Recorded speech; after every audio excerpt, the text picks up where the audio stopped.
Hello everybody and welcome back to another reading vlog. This is a little bit of a different start from where I usually start my reading vlogs, but I am actually on the rooftop of my apartment building. There's this beautiful little patio up here, and I often come up here to read, and there just happens to not be anyone here today, so I figured I would start vlogging here. Today I am reading my, without a doubt, most anticipated book of the entire year, and that is The House Across the Lake by Riley Sager. I have read all of Riley Sager's books. I absolutely adore, I was gonna say I adore all of them, which is not true.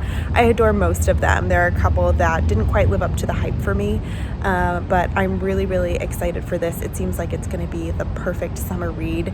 I don't know why, but I'm getting like a combination of A Woman in the Window and Great Gatsby vibes from this because of the dock scene at the end of Great Gatsby, and also just like the creepy, like stuck inside observing your neighbors vibes of A Woman in the Window. I don't know if it's gonna live up to any of those things, but I'm just really excited to dive into this one and see if it becomes one of my new favorite Riley Sagers.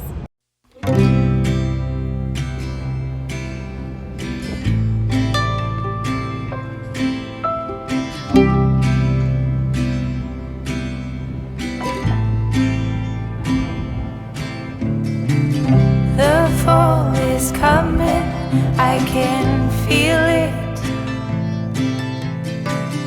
The breeze brings goosebumps to my skin. So it's Monday night and I have read a little bit more of The House Across the Lake today. Today was just like an errands meal prep type of day.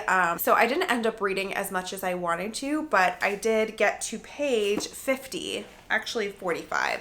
So this book is set up on this lake, which is really popular and kind of vibrant in the summer, but then when it hits the fall, not quite as many people are there, and it becomes a little bit more like desolate and cold and lonely, I would say. And at the beginning of this book, you have this couple move in across the lake from our main character, Casey, and I forget what they do. I think they're like tech people. They're very rich, Tom and Catherine Royce.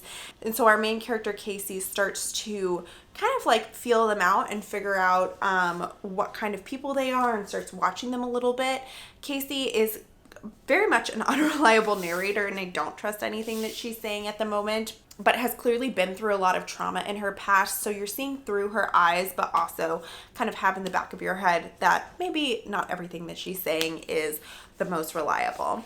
I did feel like the beginning of the book was kind of character dumpy. There was just a paragraph that just introduced everybody, and I felt like it was a little bit forced. Of course, I know in thrillers you kind of have to get that out of the way to introduce the reader to the cast and to the potential people that might end up being involved, but it did kind of feel like Riley Sager had a list of things he had to get through, and he tried to get through all of them in the chapter. But we still have lots of time left to kind of explore these different characters and see a bit more into their story. So, so far, not my favorite start of his books, but also not bad either. I am planning to read a bit more of this with a cup of peppermint tea tonight, so that should be really fun. I think there's a baseball game going on, so that's of course going to be on in the background. And also it's a new season of The Bachelorette. I have been a fan since I was in high school. It's one of those shows where I watch it and I'm like, I know that there's lots wrong here, and I know that this is not quality television, but I just enjoy it. It's just one of those guilty pleasure shows that I enjoy watching at the end of the day, and I kind of watch every season. And this season there's 2 bachelorettes, so I don't know how that's gonna work out, but I might tune into that. Let me know if you guys are watching this season as well.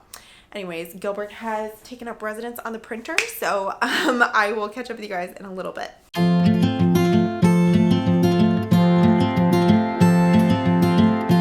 Trying to wake up from a dream is harder than it seems. Birds are flying all around, some fall and hit the ground.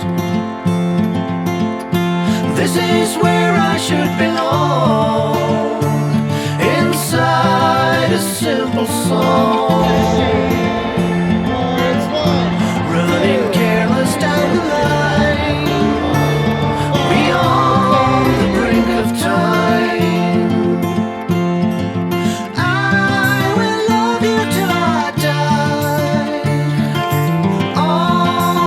everybody, and happy Saturday? Saturday. I think I wore this exact same outfit earlier in this vlog, but I promise I do change clothes, but I just happen to be really liking this top recently. I got this from Madewell a couple of seasons ago, and then I'm also just wearing some light wash jeans and these big hoopy earrings.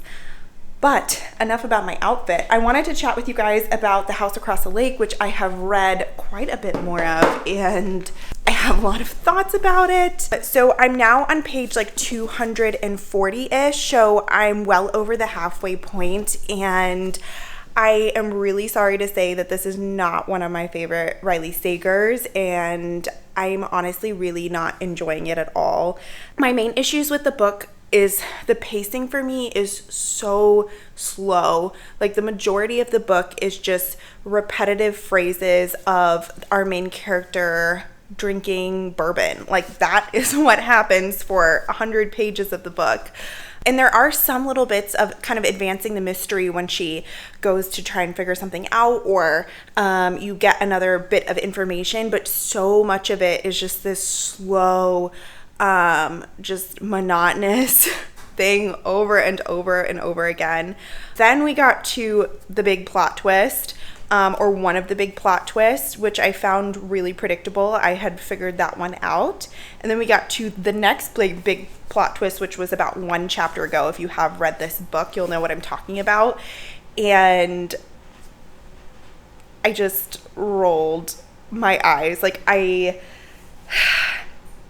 talked about this before with some of the other thriller books I read, and I don't want to include any spoilers here, and I am not going to include any spoilers here, but some plot twists to me seem like a cop-out, and that is what this seemed like personally. I know some thriller readers are absolutely going to love it, and they love this twist in books, but it's just not my thing, and I hate it every time it comes up. So this book has maybe like 50-60 pages to redeem itself, but so far it's a solid like 1 to 2 stars. I just have been bored for most of it, and then the plot twists drive me insane. So yeah, I'm really, really sad about it. This was one of my most anticipated books of the whole year. Of course, maybe it's going to make some big recovery in the last few pages. We will see. But right now, it's really, really not living up to my expectations, unfortunately.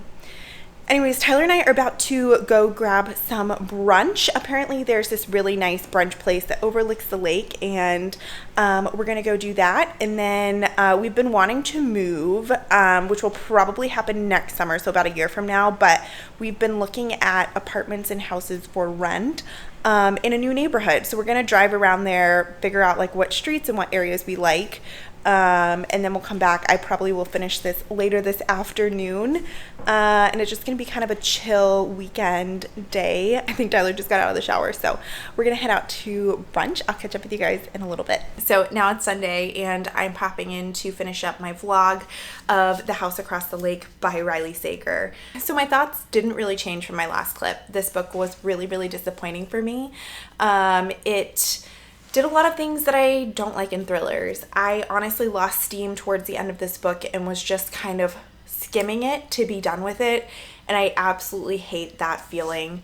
I ended up giving it probably like a 1.5 rounded up to 2 stars. Honestly, it's probably more of a 2 stars, but the 1.5 is more just coming from the feelings of disappointment that I had, unfortunately, for the story. So when I have an experience like this with an author that I have loved so much before, I start to think about something that I think about a lot as a reader, and that is it me who's changing, or is it the author that's changing? You know, I read Final Girls probably 5 years ago, and my favorite of his, The Last Time I Lied, I read shortly after that.